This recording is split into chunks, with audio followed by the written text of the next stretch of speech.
Chers amis de l'histoire, bonjour. Aujourd'hui, nous allons nous aventurer dans les profondeurs de la mythologie pour y rencontrer une figure souvent mal comprise. Je veux parler d'Hadès, le maître du monde souterrain. Oubliez un instant les images de méchants diaboliques. Le véritable Hadès est bien plus complexe, bien plus fascinant. Il est l'un des trois grands dieux de l'Olympe, frère de Zeus, le roi des cieux, et de Poséidon, le maître des mers. Après leur victoire contre les titans, ces trois frères se sont partagés le monde. À Hadès échut le royaume des morts, une tâche immense et solitaire, mais ô combien essentielle à l'équilibre du cosmos. Son nom seul suffisait à inspirer une crainte respectueuse chez les Grecs de l'Antiquité.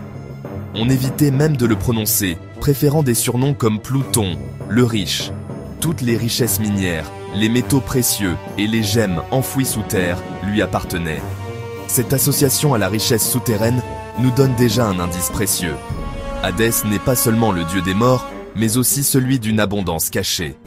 Son royaume, souvent appelé les enfers, ou tout simplement la maison d'Hadès, n'était pas un lieu de torture systématique pour tous. C'était avant tout la destination finale de toutes les âmes, un lieu neutre où la vie terrestre prenait fin. Le rôle d'Hadès était d'une importance capitale. Il était le garant de l'ordre fondamental qui sépare le monde des vivants de celui des morts. Imagineriez-vous le chaos si les âmes pouvaient revenir à leur guise parmi les vivants?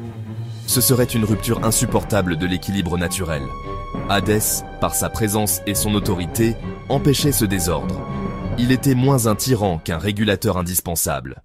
L'une des plus grandes injustices faites à Hadès est sans doute sa confusion avec la figure du diable dans la tradition judéo-chrétienne. Il est essentiel, mes chers amis, de dissiper ce malentendu. Le diable, ou Satan, est une entité fondamentalement maléfique. Il incarne le mal absolu, la tentation, la rébellion contre Dieu. Il cherche activement à corrompre les âmes des vivants pour les entraîner dans une damnation éternelle. Son but est de semer le chaos et la souffrance. Il est l'adversaire de la création divine, un tentateur qui se réjouit de la chute de l'humanité. Cette vision n'a absolument rien à voir avec le rôle d'Hadès dans la mythologie grecque. Hadès, lui, n'est pas une figure du mal. Il n'est pas l'ennemi de son frère Zeus, ni des autres dieux. Bien au contraire, il fait partie intégrante du Panthéon et participe au maintien de l'ordre cosmique établi. Sa fonction n'est pas de tourmenter les âmes, mais de les accueillir et de les gouverner une fois leur vie achevée. Il ne cherche pas à attirer les vivants dans son royaume avant leur heure. Il est un administrateur, non un prédateur. La mort, dans la vision grecque, est une fatalité naturelle, pas une punition orchestrée par un dieu malveillant. De plus, le concept d'enfer chrétien, lieu de châtiment éternel par le feu pour les pécheurs, est très différent du royaume d'Hadès. Les enfers grecs sont un territoire vaste et complexe. Il y a bien une section réservée aux grands criminels, le Tartare, où des figures comme Sisyphe subissent des supplices éternels. Mais la grande majorité des âmes errent dans les champs d'Asphodèle, dans une existence d'ombre. Les héros peuvent atteindre les Champs-Élysées, un lieu de paix. Hadès règne sur l'ensemble, sans être la cause des châtiments. Cette confusion s'est installée progressivement avec la montée du christianisme. Pour discréditer les anciennes croyances païennes, les premiers penseurs chrétiens ont souvent assimilé les divinités du monde souterrain à leur propre figure du mal. C'est ce cliché qui nous empêche de voir le dieu grec dans sa véritable fonction de gardien de l'équilibre. Alors, si Hadès n'est pas le diable, pourquoi cette image si négative lui colle-t-elle à la peau depuis des millénaires?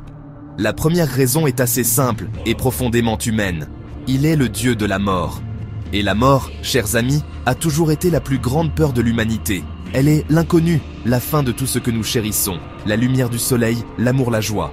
Hadès, en tant que souverain de ce royaume final et inéluctable, est devenu par association le symbole de cette angoisse existentielle. On a projeté sur lui nos propres craintes de la fin, de l'obscurité, de l'oubli. Une autre raison de sa mauvaise réputation vient de son mythe le plus célèbre, l'enlèvement de Perséphone. L'image d'un dieu puissant qui kidnappe une jeune déesse innocente pour en faire sa reine de force est, avouons-le, difficile à défendre. Cet acte, vu avec nos yeux modernes, est un acte de violence et de domination. Il a largement contribué à forger l'image d'un Hadès cruel et égoïste, qui n'hésite pas à semer la tristesse et le désespoir pour satisfaire ses propres désirs.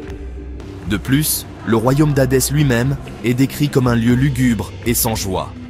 Imaginez un monde souterrain, sans soleil, traversé par des fleuves aux noms évocateurs comme le Styx, le fleuve de la haine l'Achéron, le fleuve de la douleur.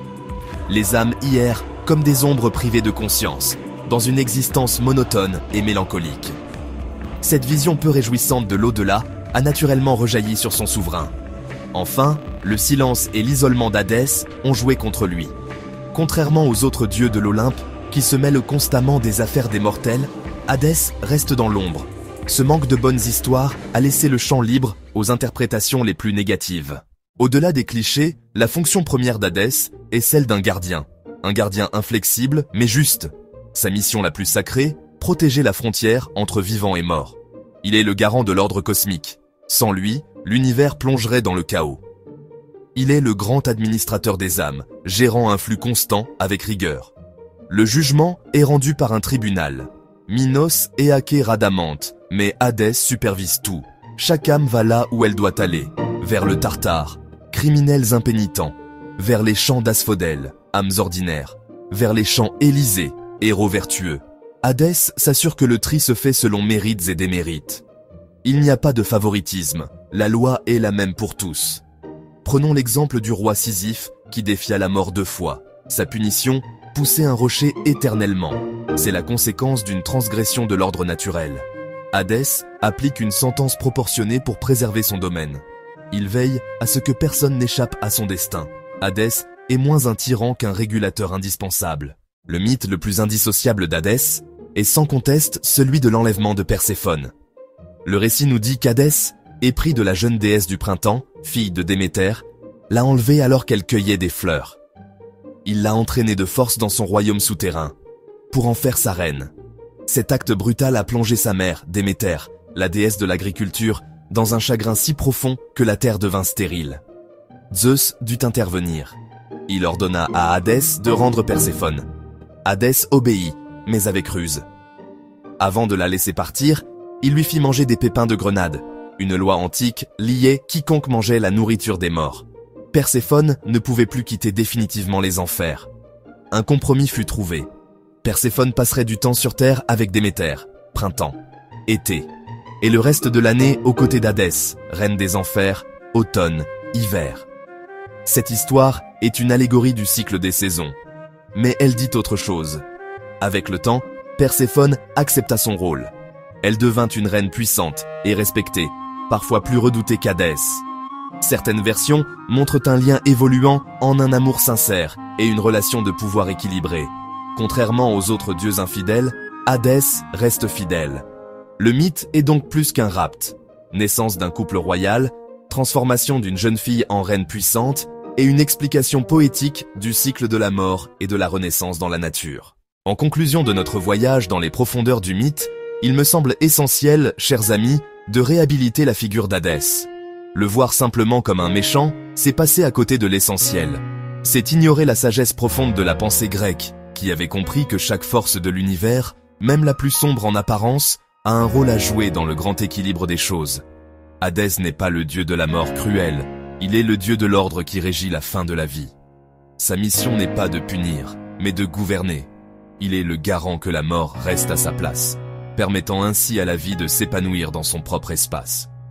Comprendre la véritable mission d'Hadès, c'est aussi mieux comprendre notre propre rapport à la finalité.